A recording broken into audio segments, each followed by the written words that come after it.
antara kunci doa itu, Ustaz? Yuk kita lihat. Adalah jawaban dari seruan Allah. Apa di antara seruan Allah itu? Saya beri contoh satu misalnya. Allah perintahkan kita untuk sholat. Bahkan diseru, diingatkan 5 kali dalam sehari. Sholat. Allahu Akbar, Allahu Akbar. Ya? Diingatkan kan? Ayo, ayo, ingat Allah, ingat Allah, ingat Allah, ingat Allah. Allah Maha Agung, Maha Besar semuanya. Dan seterusnya. Perhatikan baik-baik.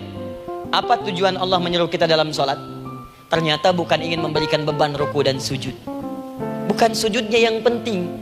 Karena semua makhluk tidak sujud pun tidak akan menurunkan status Allah sebagai Tuhan. Allah tetap Allah, gak ada ruginya. Yang rugi kita. Ternyata ketika disuruh sujud, disuruh ruku itu, ternyata yang ditunggu itu bukan ruku sujudnya. Allah nunggu, punya masalah apa? Mau minta apa? Karena itu dalam ilmu fikih, ibu buka semua kitab fikih. Salat itu secara bahasa disebut dengan doa. Nama lain dari doa adalah salat. As-salatu hiya doa. Dalam salat itu ada 4 keadaan. Ingat ini baik-baik. Nanti ibu manfaatkan, minimal zuhur lakukan. Ada berapa keadaan? 4. Ada 4 posisi, 4 keadaan dalam salat. Yang kalau ibu berdoa benar, meminta di situ dengan benar, itu seketika akan dikabulkan. Seketika. 1 saat berdiri, berdiri. 2 saat ruku', ruku'. 3 saat sujud. 3 saat sujud. 4 sesaat sebelum salam. Berdiri, ruku', sujud, sesaat sebelum. Jadi ternyata ketika kita diminta oleh Allah menunaikan sholat, itulah cara kita memohon, Bu. Itulah waktu kita meminta. Dan dahsyatnya dalam sehari itu 5 kali ditungguin, Bu. Mana ada manusia di muka bumi ini buka pintu rumahnya 5 kali sehari cuma untuk memberikan apa yang dibutuhkan. Sesoleh-solehnya Ustadz, gak ada yang mengatakan, ayo 5 kali sehari datang aja ke rumah saya. Kalau butuh apa-apa ambil. Butuh kulkas, ambil kulkasnya. Butuh TV, ambil. Gak ada begitu. Allah itu maha baiknya, 5 kali sehari dipanggil. Dari subuh sampai zuhur. Kita bangun tidur aja, punya masalah nggak? Ayo minta. Disuruh sholat 2 rakaat. Dan sholatnya nggak usah banyak-banyak, 2 rakaat aja dulu supaya nggak ada beban. Itu pun kadang-kadang masih lupa berapa rakaat kita sholat. Ya. Ayo sujud, disuruh minta, punya masalah nggak? Terus dari subuh sampai ke siang dipanggil lagi. Punya masalah lagi nggak? Disuruh zuhur 4 rakaat. Karena waktunya cukup panjang, suruh 4. Ayo minta, minta. Ada masalah apa? Minta sujud kita. Minta mohon. Dari zuhur ke asar ditanya lagi, ada masalah nggak? Panggil lagi. Ke maghrib sampai ke isya sebelum tidur, supaya tidurmu enak, masalah nggak ada, tenang, nikmat, nyaman istirahatnya. Ada masalah nggak? Disuruh sholat lagi. Jadi kalau orang paham sholat itu kunci kebahagiaan, dia akan senang menunaikan.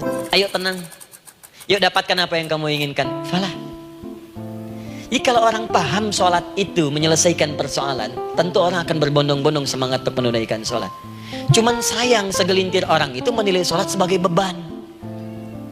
Jadi sebagai kewajiban beban saja, makanya sholatnya nggak nikmat. Karak tadi duhur, ayuna asar doi. Ya bagaimana doanya bisa dijawab? Kalau ibu dipanggil untuk sholat, dipanggil untuk zikir, cepat respon. Ibu cepat respon, Allah pun akan cepat merespon permintaan ibu. Lihat kalimatnya. Fadhkuruni adzkurkum. Fadhkuruni adzkurkum. Kalian mengingat saya, maka saya pun akan ingat dengan kalian. Kalian zikir kepada saya, ingat saya, kata Allah, maka saya pun akan ingat kalian. Di antara makna zikir, salat. Jadi kalau ibu salat mengingat Allah dengan cepat, maka Allah pun akan cepat. Ini yang hebat. Dipanggil 4.35. Allahu Akbar, Allahu Akbar. Dia sudah ingat dari sejak jam 3:45. Dia bangun jam 3. Bisa. Padahal belum dipanggil. Datang. Bahkan Masya Allah, melakukan warming up dulu. Tahajud, istighfar, baca Al-Quran sebelum dipanggil. Masya Allah.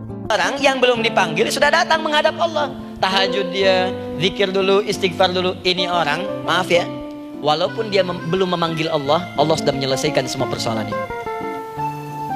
Di orang-orang yang selalu ingat kepada Allah walaupun Allah dalam waktu tidak memanggilnya, maka Allah akan mengingatnya sekalipun orang ini belum bermohon kepadanya. Maka ibu nanti akan temukan orang-orang yang langsung diselesaikan persoalannya oleh Allah bahkan sebelum dia bermohon kepadanya. Dia ada orang yang seakan gak punya masalah, Bu. Bukan gak punya masalah, sebab setiap dia punya masalah, masalahnya diringankan oleh Allah. Dia seakan-akan gak ada beban. Ah, ini indah hidupnya. Enak. Butuh sesuatu, sebelum nyari, datang. Ada persoalan, senyum dikit, selesai. Orang macet mengeluh, bikin status, dia macet malah senang. Dan hatinya dilapangkan oleh Allah. Bayangkan ada janji rapat jam 9, setengah 9 masih macet. Diprediksi di Google, akan sampai 2 jam lagi. Yang lain mengeluh, telepon sana, telepon sini, ini. Dia nggak aja, lapang aja. Alhamdulillah ya Allah, kasih macet. Murotal, saya mau dengerin surah Al-Baqarah. Buka, apalin. Partnernya nelpon. Sampai di mana, akhi? Ini sampai di surah Al-Baqarah ayat 186. Tidak ada yang sia-sia dari Allah. Sabar ya di sana. Ya, atau kita bisa koneksikan dari sini apa yang bisa saya selesaikan sekarang di sini, sehingga sampai sana kita tinggal kesimpulan saja. Tenang hatinya. Ada berasak, busuk, gelisah gini, telepon sana sini, klaksonin, dasar lampu merah, lama, birunya sebentar. Padahal biru nggak ada, yang ada hijau kan. Rame. Jadi kalau sudah begitu enak, Bu. Yang perempuan ada di Quran Maryam. Maryam kan perempuan. Dan Maryam itu bukan nabi, bukan rasul, ingin memberikan pesan kepada ibu, perempuan dimanapun, tidak harus jadi nabi supaya doa cepat dikabulkan. Tidak harus menjadi rasul. Ini Maryam bukan nabi, bukan rasul, tapi dia ini luar biasa. Sebelum dipanggil udah datang. Zikirnya tak terlukiskan. Mohon kepada Allahnya luar biasa. Menjaga diri dari hal yang dilarang oleh Allah. Apa hasilnya? Sebelum diberikan bahkan oleh pamannya sudah ada kebutuhannya. Quran surah ketiga ayat 37. Kullama dakhala 'alaiha Zakaria al-mihraba wajada 'indaha rizqa. Setiap pamannya mau memberikan kebutuhan Maryam sudah ada di dalamnya, Bu. Sudah ada. Itu luar biasa. Mau makan, makanan ada. Mau anggur, anggur ada. Ya. Wah, itu luar biasa, Bu. Jadi bermohon bahkan sebelum waktunya. Sentuhlah ia tepat di hatimu.